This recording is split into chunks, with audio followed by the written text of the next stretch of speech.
To the Republican candidates sparred in CNN's national security debate, Mitt Romney is back out there on the campaign trail. He picked up a new endorsement today in Iowa.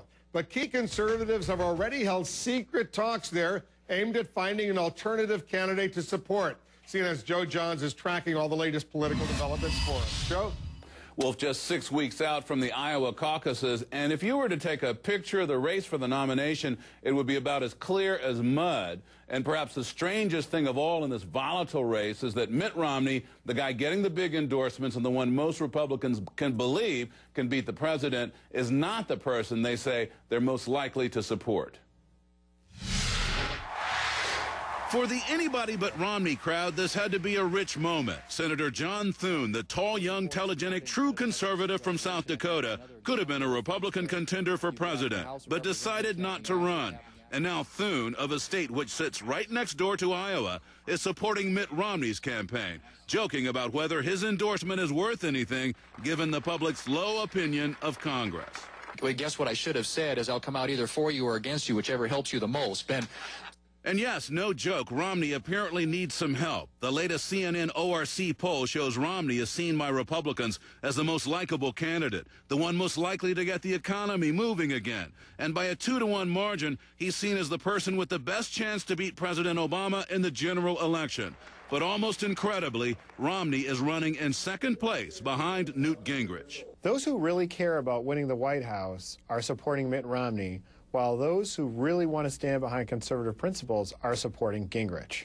And it's not just academic for the conservatives who don't like Romney. Just this week, a group of them in Iowa held a secret Stop Romney meeting to see if they could gather their forces and line up behind one candidate, any candidate other than the former governor of Massachusetts. CNN's Shannon Travis. They feel that the issue of abortion and the issue of gay marriage are major for them. They feel that Governor Romney, through his record, that he's waffled on both those issues.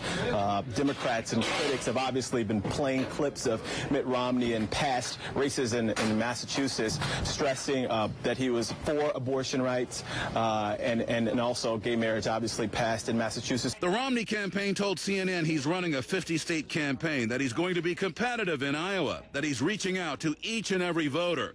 Though while he's running a campaign that stresses his alleged inevitability as the Republican nominee, Mitt Romney still has a long way to go to seal the deal.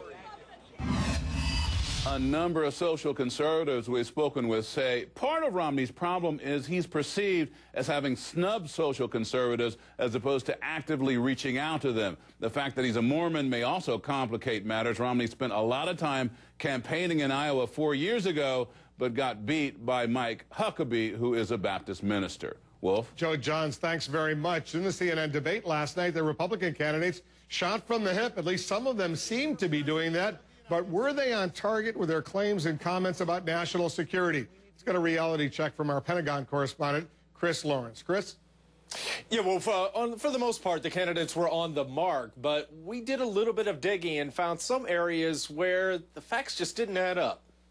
Newt Gingrich suggested the U.S. could sanction Iran's central bank, even if that caused Iran to cut off its oil exports, sending gas prices skyrocketing in places like Europe. We ought to have a massive all-sources energy program in the United States designed to once again create a surplus of energy here so we could say to the Europeans pretty cheerfully that all the various sources of oil we have in the United States, we could literally replace the Iranian oil. But Iran produces 4 million barrels a day.